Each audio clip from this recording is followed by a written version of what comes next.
All right, welcome back to Cultivating Connections. We are here on the middle of June, it feels like, or early part of June, still doing these daily live streams that we're really happy to bring to you. Our presenter with me this evening is somebody you've seen before, and I figured while we were all still kind of cooped up, or at least kept from doing our normal activities in full thrust, I might as well use his expertise for as many times as I can get it. So tonight I welcomed with me my colleague Joe Stefenoni, the National Grange Membership Director. How are you, Joe? I'm doing good this evening. How are you? I'm doing great. So in addition to Membership Director, your title is actually longer than that. It is Membership and Leadership Development Director. And I think That's correct. Because yes, it's great to know that we've got somebody who's looking forward to bringing new members in and giving us some training on how to do some of that, and how to adapt to new members as they come in. But it's also really important, I think, that we do have somebody who is, providing some guidance on better leadership practices and practices that are kind of bringing us into the 21st century in some ways of what our new members are expecting us to be. So tonight we're going to talk a little bit about some of that with discussing committees, but committees aren't new. If you look in the manual, if you're running your meeting, as you probably would be, following the opening and closing and order of business in the Grange, you see that there are standing committees expected in every Grange. So I wanted to start there, Joe. I wanted to talk to you a little bit about why committees are a thing in the Grange, and what those initial standing committees are. And I also just wanted to remind everybody that if you have questions, you can put them on the sidebar. So, Joe. Okay, so committees, the form, function, theory behind committees is something that's not unique to our organization. I'm sure most of us are involved in more things than we can count, but are actively involved in other organizations as well, where they also utilize a committee type structure. In the Grange, we can go back through our history and we can trace the effectiveness of committees and how they really create a positive impact for our organization because of the way we're structured, where community Granges have meetings at least once a month. Many have meetings more than that. But I guess the best place to start is committees are a tool of efficiency. Outside of this work and my academic training, I'm an economist, and efficiency is one of the key buzzwords of micro and macroeconomics, and that's really what committees do. The best example: effective committee work reduces the amount of time it takes for a Grange to conduct their meeting. This is because committees can work, can take action, can create action outside of the Grange meeting, and then they come to the Grange meeting, report their action, the Grange gets to discuss it, vote on it. But then there's also those subsidiary, secondary benefits of committees, like leadership training. It's an avenue for new members or members who are looking to get more involved to put their foot in the water, to see really how they fit in to the function, the operation of the Grange wheel, if they're not ready to step into an elected leadership role, but they want to contribute, and really it comes down to the old phrase that many hands make light work. So what are some of the committees that are what they call standing committees that we address in that order of business, and kind of what do you see as their purview? So I will read verbatim from the book, where best to get the information straight from the source. I am on page 10 of the most recent edition of the Subordinate Grange Manual. Item number 7 on the order of business is reports of standing committees. So I'll go down the list and really get into them. So first is the Legislative Agriculture Committee, then Women's Activities, Youth, Junior, Community Service, Deaf Activities, Membership, and others.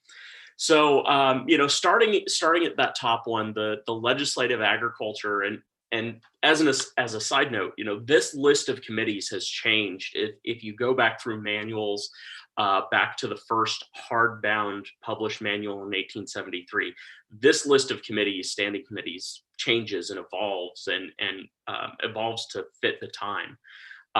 So it used to be there was a legislative report and an agriculture report, and they weren't combined. But that first one really speaks to one of the core pillars of what we do as an organization: advocate for agriculture and advocate for other matters of the day.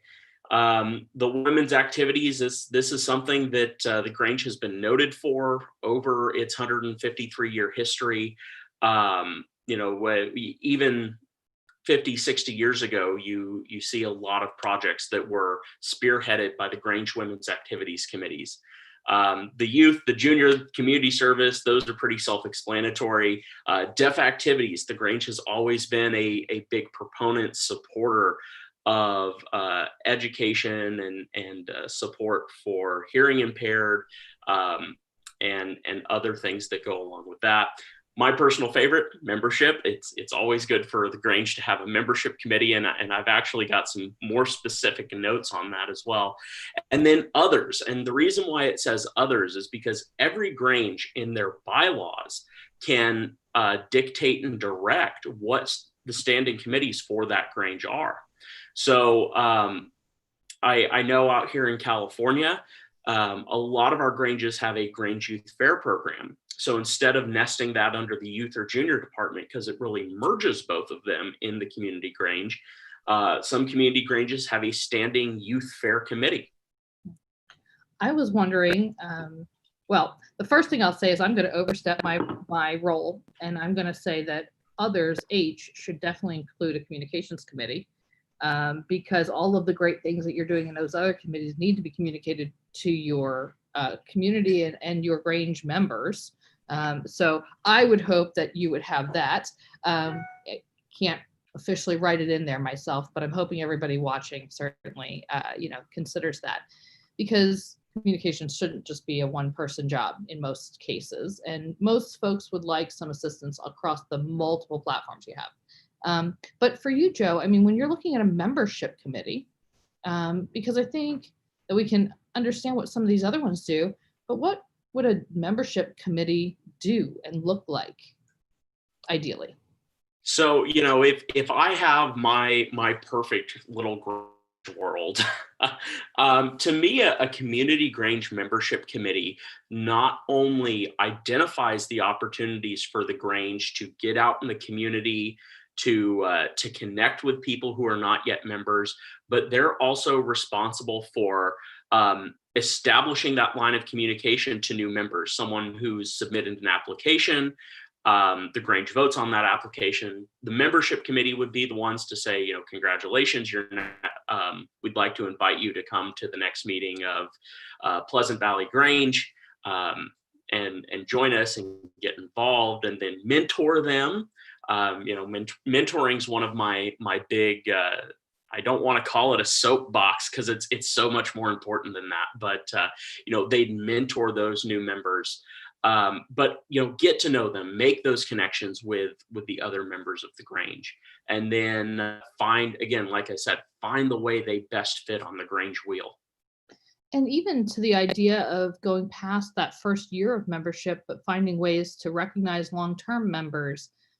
Be kind of that social committee where you're keeping tabs on your members, make your members feel like they're getting value out of being part of the organization. I think that falls under that committee as well, unless your Grange may have, a kind of membership recognition or social committee or good of the order committee or something like that.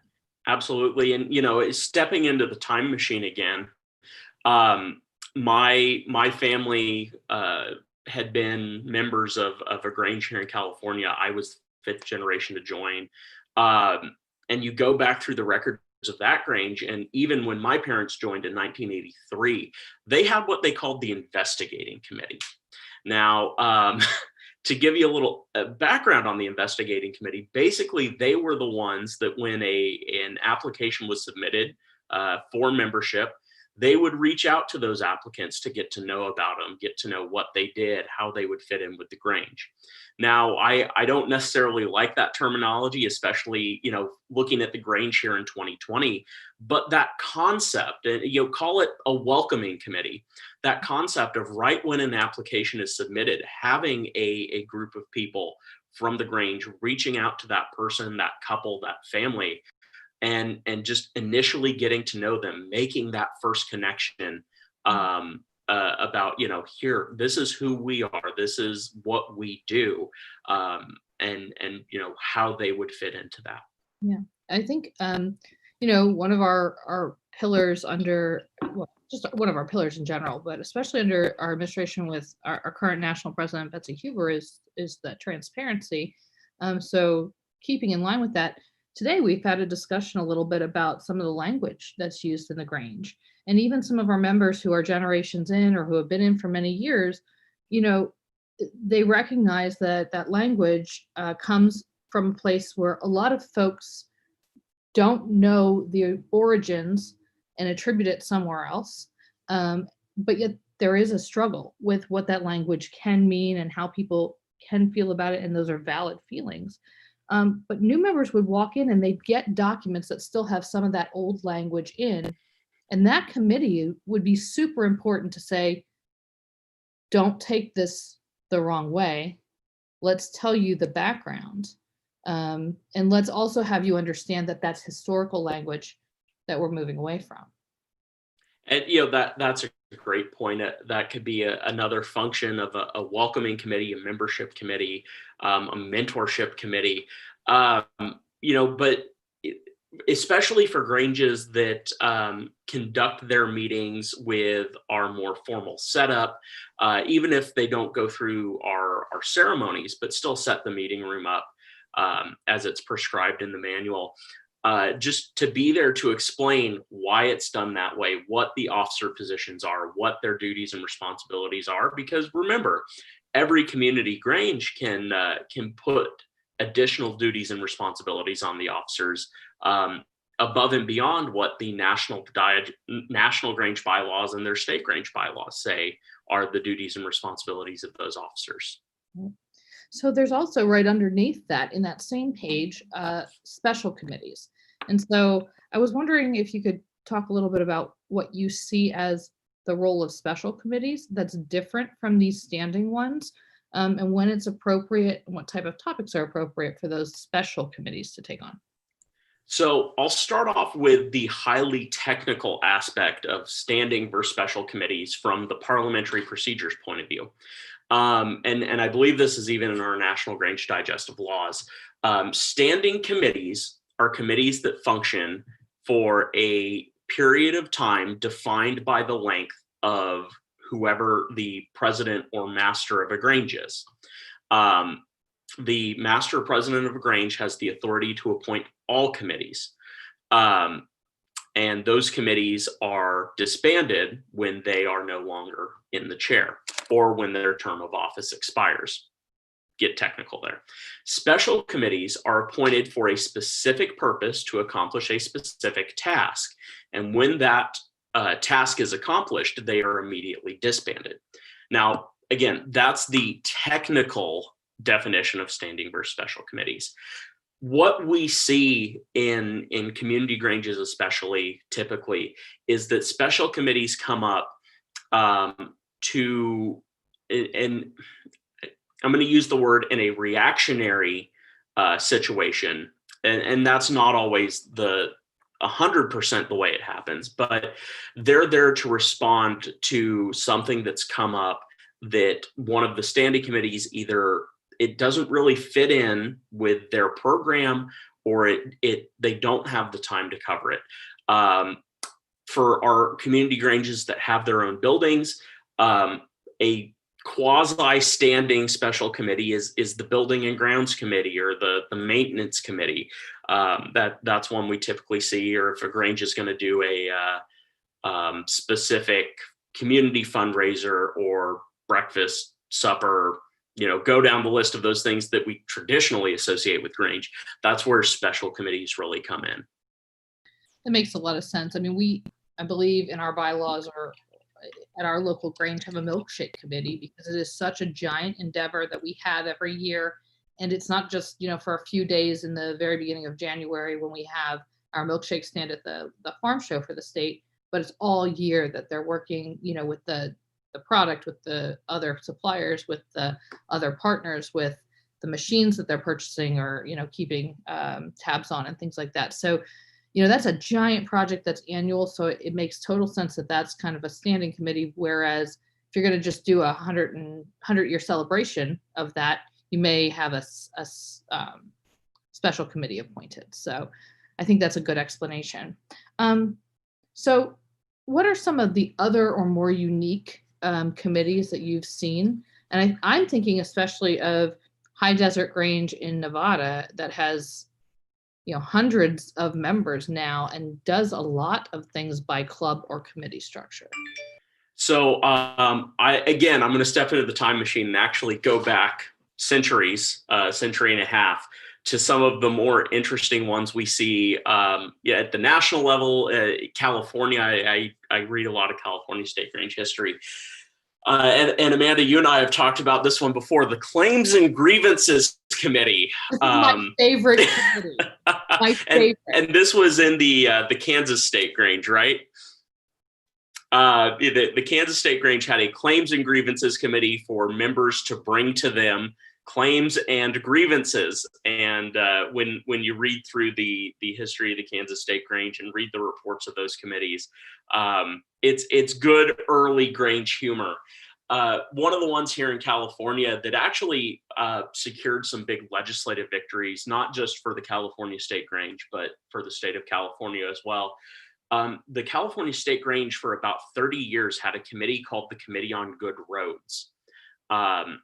If you've ever been through California and been through the Central Valley, it's a very rural place. And if you can imagine being a farmer there around the turn of the 20th century, road infrastructure, public infrastructure hadn't been developed. And that's something the Grange here in California really championed and fought for.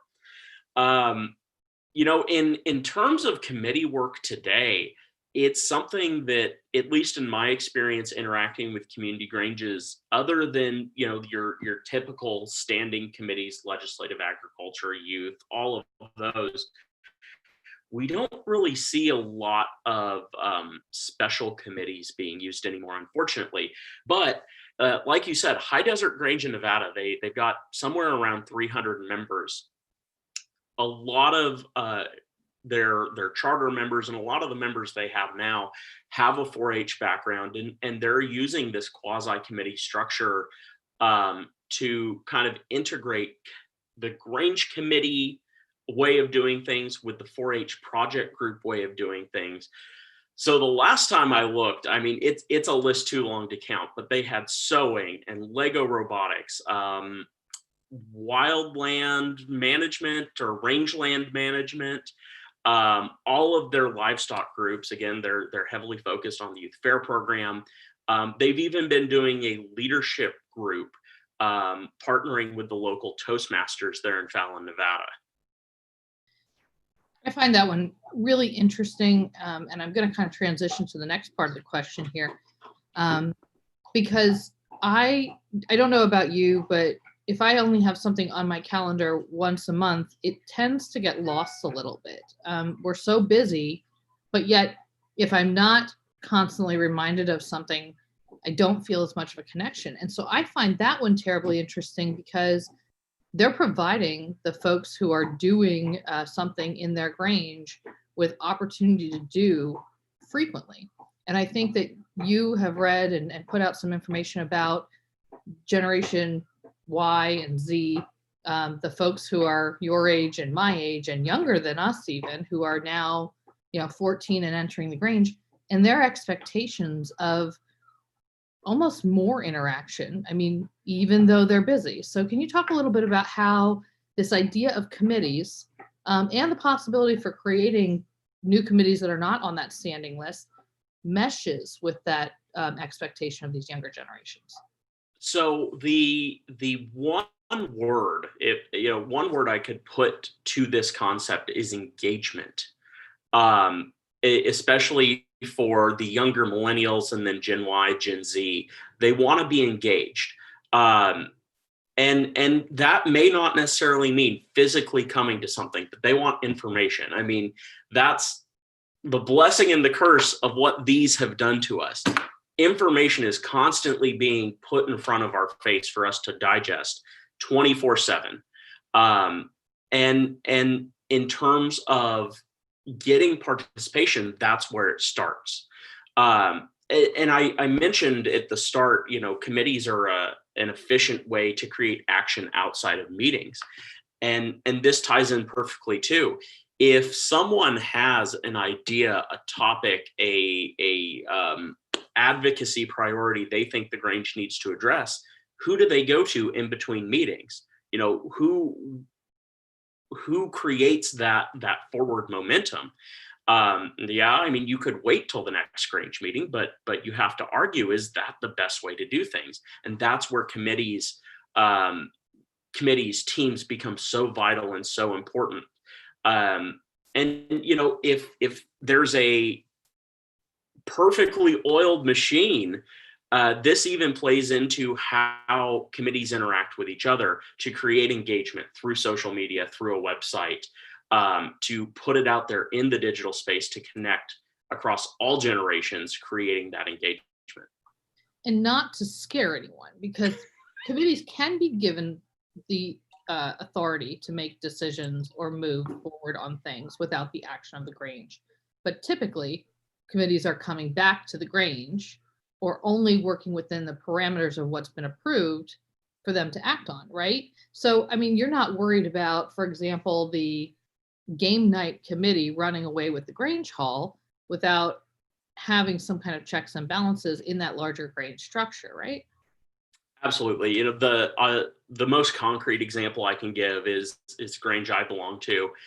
We have a standing policy that committees are allowed to fundraise for themselves. However, they can only spend up to $250 before the approval of the Grange or the executive committee is needed. And that you could argue that number's too low, but that's beside the point. But there's that policy that says, here, you have some form of autonomy from the larger Grange, but your actions still have to be ratified by the larger Grange in full regular meeting. So we had a question come in that it was more of a statement, but I'm going to turn it into a question because that's what I do. So the statement was, we're too small to have committees. And I'm going to assume that there are at least 13 members there. So let's say they're one of the smaller, like 13 to 20 member Granges.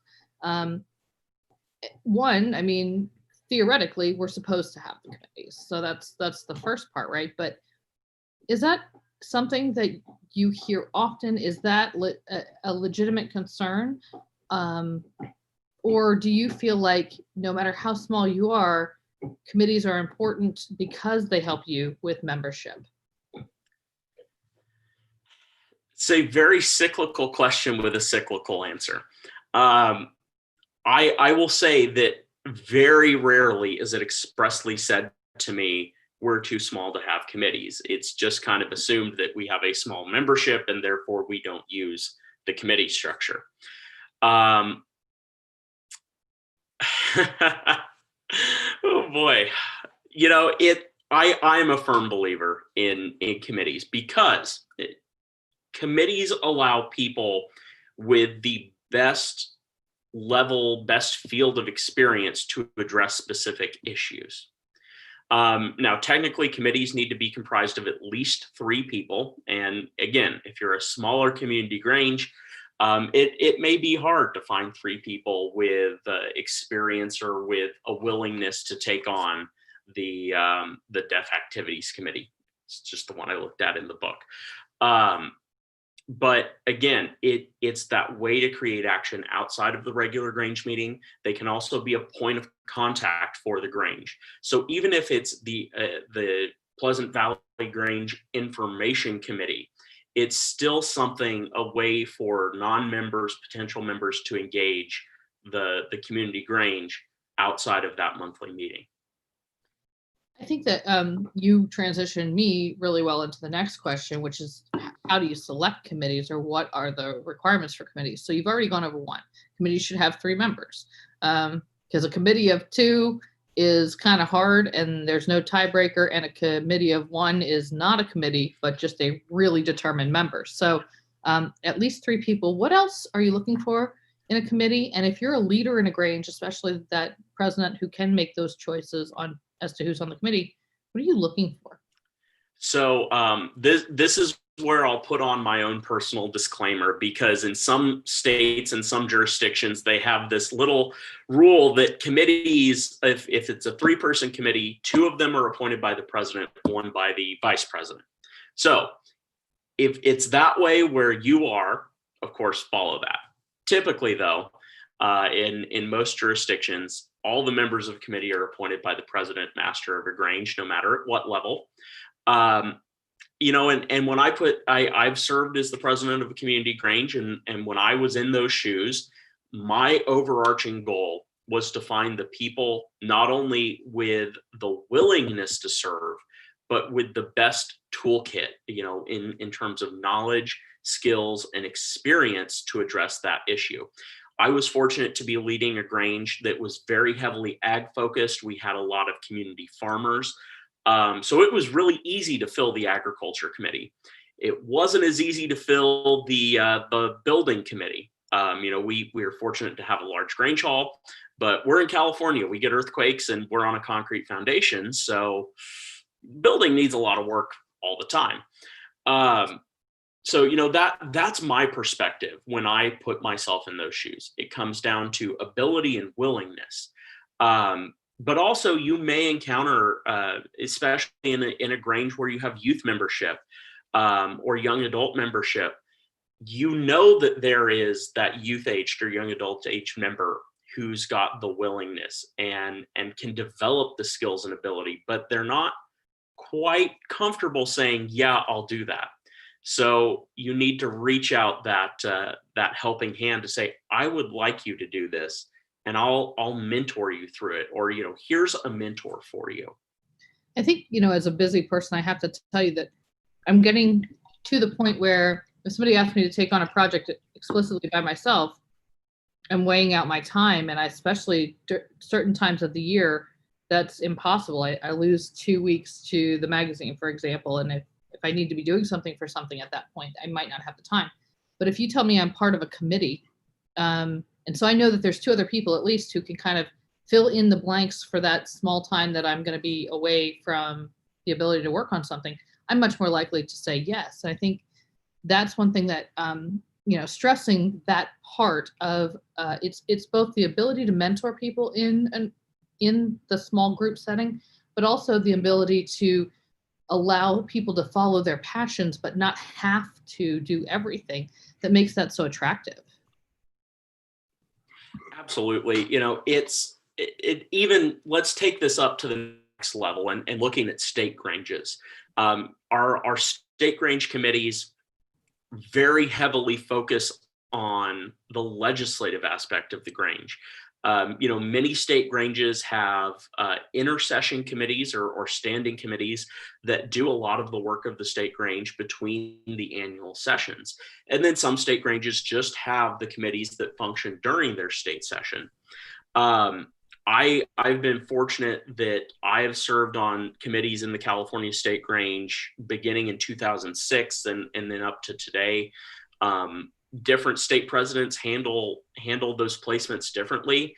Our past state president, Ed Komsky, his approach when he got into office was he sent out a survey of here are the committees that will be appointed.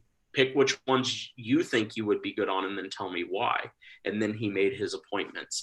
But he was very focused and very a big proponent of getting fresh ideas onto those committees. It doesn't matter if it was a youth-aged person or a senior-aged person.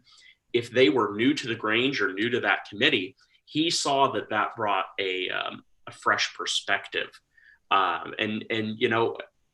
Watching what the California State Grange did under his leadership, I would say that's a highly effective way of managing it.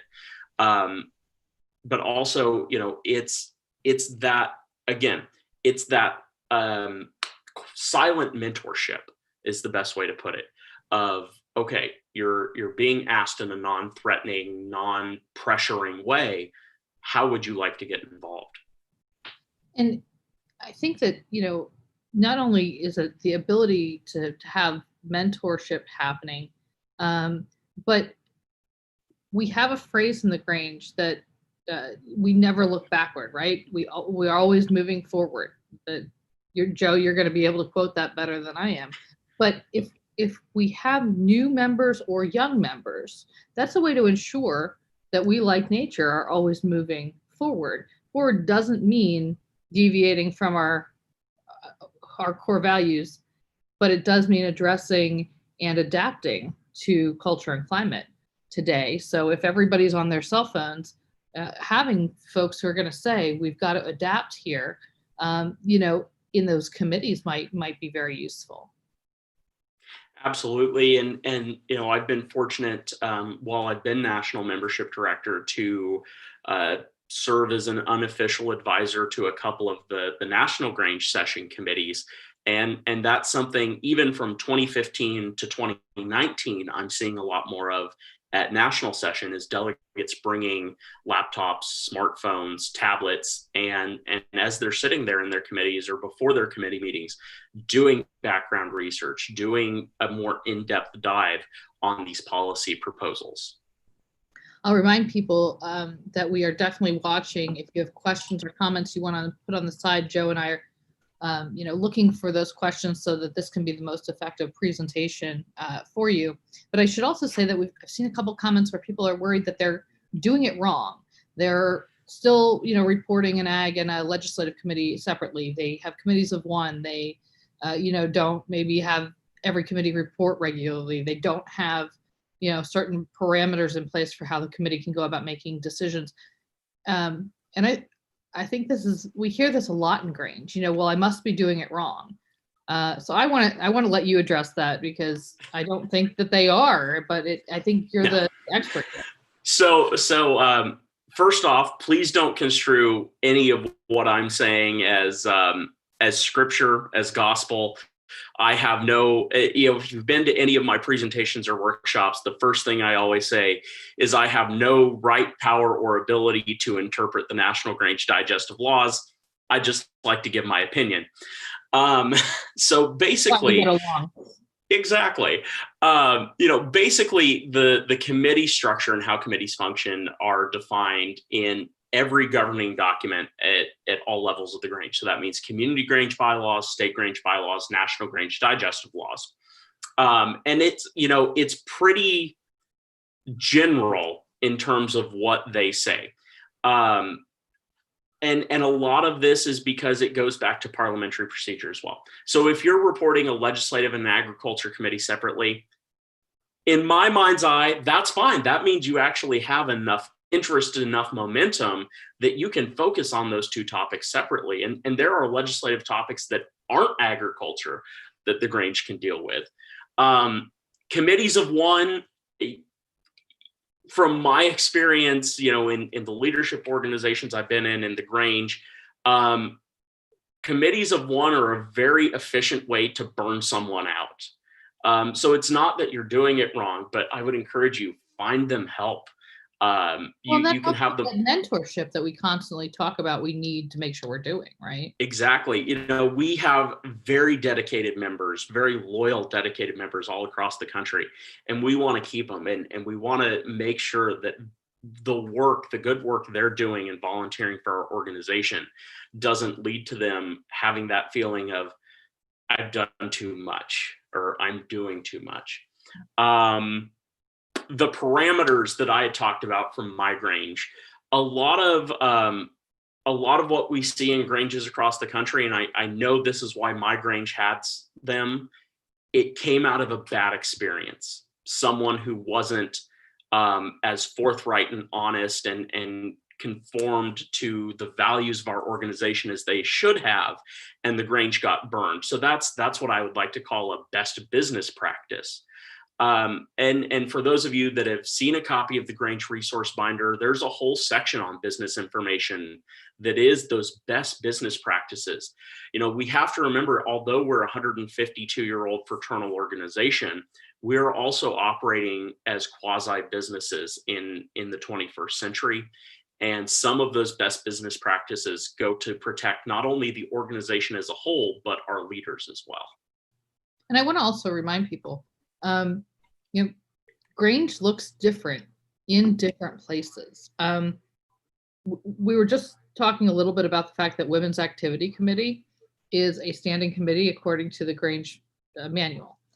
But in Washington State, the Women's Activity, which is actually Family Activity Director, is a director and is an officer. It's an officer level, I'm sorry, at both the state and the local Grange level. So it's not a committee. That is an officer's job. In New Hampshire, there's a men's activity committee. It's called COMA, which scares me a little bit, but they've decided that they're adding to make sure that they have a variety of activities that are there.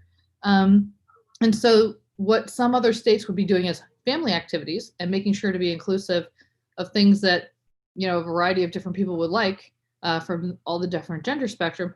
They've designated that there's someone who's really ensuring that some more, men's oriented activities are happening. So you're not wrong, and you're certainly not wrong if we've made this, practice different in different places. It's just how it kind of evolves. So, and like you said, Amanda, everything I'm talking about comes from my 15 years of official experience as a Grange member, but growing up in the Grange, and even as National Grange Director, I've had the privilege to travel to a number of states, but I've not traveled to all our Grange states and really seen the minutia of their inner workings and how all these things work. So this is my personal experience, my views of this particular topic, and I really look forward to hearing how other places do it, because we can all learn from each other. Yeah, I think that the other thing is, I asked you what unique committees you've heard about, but we don't hear about them all. I do know that there is a Grange that has a game night committee. They organize them, they have potlucks at them, they may do them as fundraisers, they may just do them as community, fun activities. But there's a committee who does all of the workings surrounding that. That's one of the more unique ones I've heard. And frankly, I love that idea. I would love for our Grange to have that. So if you have a committee in your Grange or have had one in the past, definitely, list it here. Let us know, because it may be something we can share with others. We can talk about what that purview of your committee looks like and share that, because other Granges might really flourish and benefit from it. So I wanted to move on to a little bit more of the nitty gritty with you, Joe. And this is where I'm going to remind you, I'm kind of running out of my questions. So if you have any, you should be putting them on the sidebar. But I want to just ask you about best practices of working as a committee, what you see them doing when they meet, how they meet, all that type of stuff. But also, how do they work with the Grange as a whole to make sure everything is kind of feeling good and going well? Okay, again, I will start with, this is my personal view of an answer to this question. What I've seen that really works best is that you have a committee led by someone with experience. The chairperson of that committee maybe has some background either in the subject area, or they've just got some Grange experience under their belt, but they are supported by a team of Grange members with a broad spectrum of experience, broad spectrum of knowledge. In terms of meeting, first of all, as we talk about transparency, committees should notify the secretary of their Grange that they are meeting, so that the secretary of the Grange can distribute it to the membership. This is not something that is written anywhere in our governing documents. This is truly a best practice that I recommend. I would also recommend that if a committee has been tasked to lead a project or do something that's going to involve money, the committee should set their own budget and present it to either the executive committee or the Grange. for their discussion, for their adoption.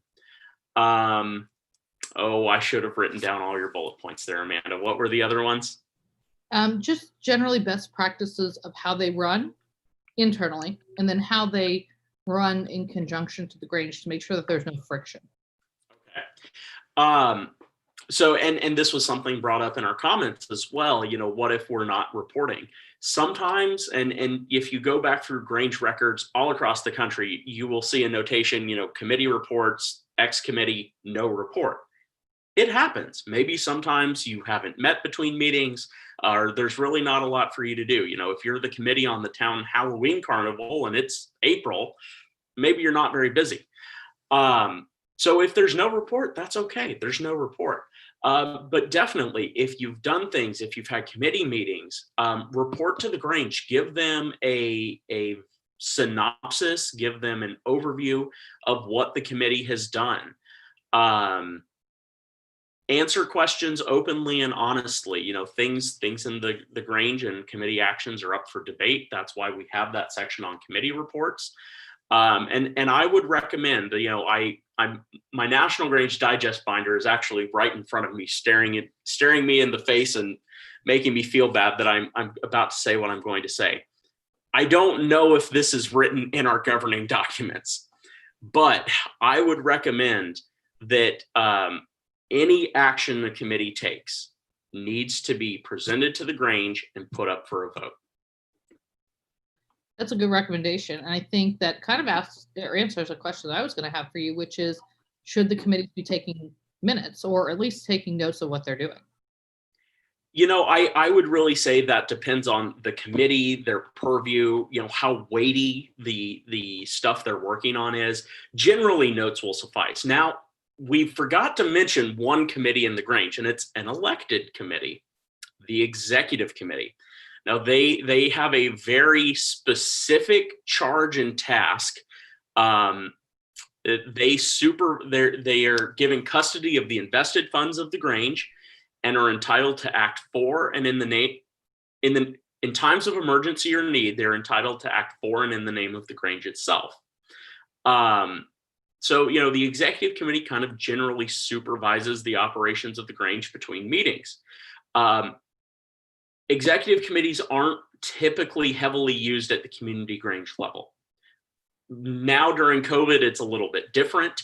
But anytime an executive committee meets, and the state Granges and the National Grange are already good at this. Anytime an executive committee meets, official minutes should be taken because they are a somewhat administrative body for the Grange. So that's a much more formal committee. It does require notes. It does expect, I assume, that they use parliamentary procedure during that meeting. What about the other committees? I mean, should they be using parliamentary procedure? Can they be just as informal as a few folks sending each other a text to see how they feel about something? How formal or informal do these other committees need to be? So me personally, as a parliamentary procedure wonk, would say yes, absolutely. For a couple of reasons. One, it makes sure that everything is on the level, everything is on the table, and that proposals go through the process of debate and vote. Now, realistically, maybe our committees don't use the highly formal parliamentary procedure method at all their meetings. And maybe, as we look at technologies in the 21st century, they do have a text meeting or a Zoom meeting or a Google Hangout where they say, discuss something and say, okay, this is what we're going to take to the Grange with no formal motion, no vote or anything like that. But remember, the parliamentary procedure avenue is always available. Yeah, I mean, it may be smart to gauge your committee, gauge the weightiness of your actions, what you're talking about. Also consider, if someone objects, you have got to go kind of back into that very formal process. If somebody is objecting to the more informal email, text, whatever version. Absolutely. And especially if a committee is allowed to spend money or is planning to spend money, that should be formally recorded in minutes with a motion, a second, discussion, and a vote. What about, we've seen a couple folks who said, how do you kind of keep committees on track? If you're part of a committee or if you're establishing one as the president of a Grange, how do you make sure that they don't just become a group of folks who sit around, kind of say, we don't really know what we're here for, and walk away without action? So when committees are established, and I mean the standing committees listed in the manual are pretty self-explanatory. But when committees are established, even those standing committees, my recommendation is that the president of the Grange actually outline a duties and responsibilities for them. And special committees, especially, specifically, what do you need to accomplish? What is your purpose? So having a purpose statement or having a list of duties and responsibilities or goals, and goal setting for committees it can be its own webinar. But a list of goals helps to keep everyone on the same path, keep moving forward and moving towards that unified goal to accomplish. I don't know if you know this person, but Martha Stefenoni had suggested that they identify various tasks that are part of the committee's work, set a timeline for completion, and who will be working on what tasks. So really having a little bit of structure there might allow you to have less structure, for some of those basic interactions, and then come together again in that structured setting and make decisions. So I think that was a good suggestion as well. The other question that came up was, for those who might be a committee of one, how do you get engagement from others within the organization? Within the organization being your own Grange, or within the greater organization? We have a lot of opportunities in the Grange for idea sharing, for this interaction, this interface of, like we've seen tonight. Well, this is how I'm used to doing things, but how do you do things? Within your own Grange, that's going to come down to being very forward and being very upfront and asking the question, what is this committee supposed to do? Or who else has an interest in accomplishing these goals or these tasks? Yeah, I would say, for me, leverage those personal relationships. Make sure you're building good personal relationships. You're adding value from your side, that people know that they can come to you for assistance, and that you can be a resource, but then leverage that so that when you need assistance on this committee of one for a couple weeks, or for a specific idea, or needing someone else to be on the committee with you, that you can hopefully entice people to be part of your team. So that leads me to, I think, my last question. And then I want to let you go, and if we didn't cover something, which was kind of what's the difference between the idea of committees and the idea of teams, because we've heard some of that discussion too. So,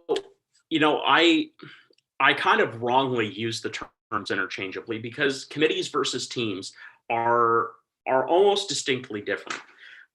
Generally, what you see with committees, especially committees within organizations, is that it starts with one person with responsibility, the committee chairperson. And then the committee coalesces and forms around them. And committees are generally formed, like we've talked about, to address a specific topic, a specific issue, a specific project. And so it's very one track. Now, teams, on the other hand, and the best analogy to use is like a sports team: baseball, football, soccer. Each team member helps to develop goals for the team, and then is accountable for the results, not only to the team, but to the larger group as well.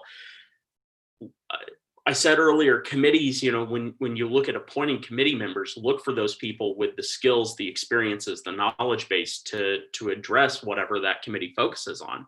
So again, very one track, but teams, on the other hand, should have a mix of talents and abilities. So putting a concrete example to this,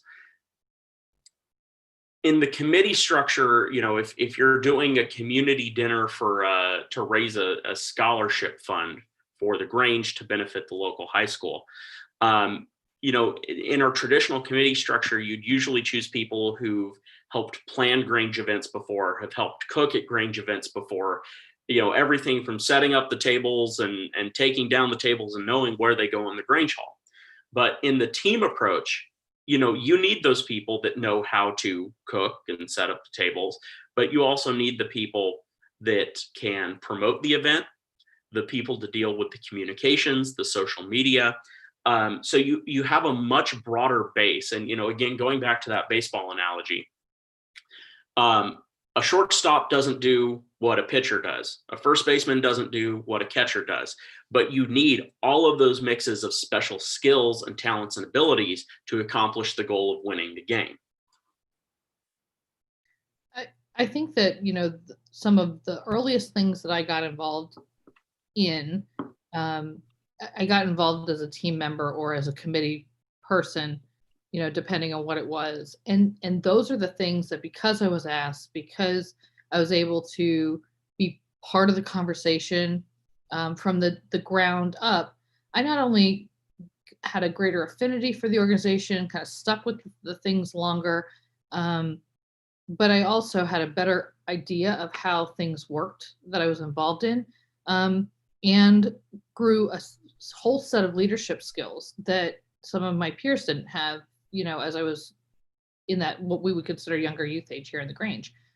So I think one of the biggest things is, you just mentioned, you can have a committee that's very serious, and you can have a team working with them, and you can take somebody who's 14 and very green, but really excited and interested to be part of this thing, and not feel like they have to be shut out because they're not quite there yet in maturity or in knowledge or in experience, because they can still be a valuable asset in some way. Because once they've learned how to set the table, next time they'll know how to put the tables away. Next time they'll know how to set out the tables. Next time they'll know how to help prepare the food. And it just keeps building like that. And it builds real trust and value in the organization too. If you read leadership literature, books and publications, usually what leadership professionals say is that committees are very straightforward and are very laser focused, whereas teams encourage a little more innovation because their boundary is a little more amorphous. And I'm not saying that committees discourage innovation, but generally in a team environment where you're on a more equal playing field, that constraint of, okay, specifically we do this, we're this specific hog in the wheel. A team structure could prove to be more beneficial, especially to Granges looking to attract a younger demographic of membership. So Joe, I can't believe that I'm going to say this, but we are closing in on an hour. I don't know how we do this. These keep going quicker and quicker. It's short. I swear my clock just completely changed itself, because I just looked up and it was like 9:04. But I want to give you a few minutes in case there's something that you feel like we didn't hit on this topic. I want to remind people that we are looking for other topics that you are interested in. Both last night's presentation and tonight's came from suggestions from our membership of what they would like to learn more about or see. And if there is not expertise here in our staff or in our officer corps, we will find it. So if you have something that you would like to suggest that we have a discussion about, please put that in the comments. We may not get to all of them, and we may not get to all of them immediately, because it may take a little while for us to schedule that, but please give us suggestions. So before we close out, Joe, is there anything we missed? I'll light this match right before we end. One of the common things I see is that a younger or a newer member will propose something in a Grange meeting for something that Grange should take on, a project, an activity. And a response will come that, well, we have this committee and they've already done it, and or we've always done it this way and it doesn't work. Again, I would encourage trying a team structure at that point, identifying the reasons why it didn't work or what went wrong before, to try to create that progress and that innovation. If you would like a more detailed, more in-depth information packet on committees and committees within the Grange, feel free to reach out to me, membership@nationalgrange.org. I can also help you with some of those best business practices that we talked about as well. I'm just going to put a little plug in. The resource binder that you put together, which I know doesn't per se have a lot of the information about committees here right now, but you're still developing stuff out for that all the time, is an amazing resource. And there is a lot of application from that business practices to committees and different things. So it is free on our website, from what I understand. You can get a copy from your state president. All of them have them, a digital copy.